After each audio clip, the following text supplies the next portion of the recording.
नमस्कार दर्शक बंधु आम कथा संस्कृति कथार आज अध्यय स्वागत करुछि मु तापसी। भगवान श्रीकृष्ण वास्तुशास्त्र विषय बहु परामर्श युधिष्ठिर को देछन्ति। तेबे युधिष्ठिर राजतिलक समय से राज्य और घरर सुख समृद्धि लगी वास्तु उपाय कहिथिले।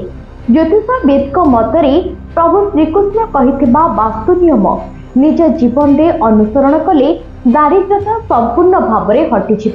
तेबे चलती जानिबा से नियम गुड़िक विषय।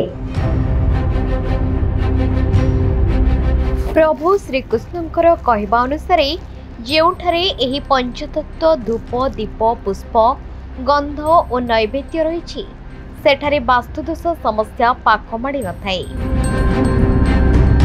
पानी प्रभु श्रीकृष्ण युधिष्ठिर को कहिथिले आपणक राज्य किंबा घरे सर्वदा पीवा पानीर सठिक व्यवस्था करा उचित। पानीर व्यवस्था सर्वदा उत्तर पूर्व दिगरे हेबा उचित। चंदन घरे चंदन निहाती रखिबा उचित। चंदन घरे पवित्रता वृद्धि करिथाए।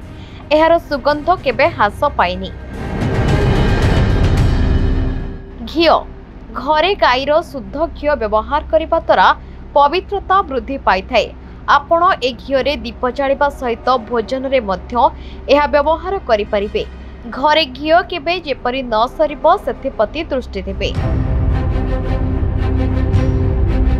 मोहु एहा आपणक आत्मा को शुद्ध करने सहित एहार प्रयोग द्वारा घरर वातावरण शुद्ध रही थाए। सरस्वती माँ सरस्वती पूजन व्यक्ति को गरीबी दूरे रखि थाए, बुद्धि को शुद्ध रखि थाए। एणु सरस्वती फोटो घरे निश्चय रखंतु।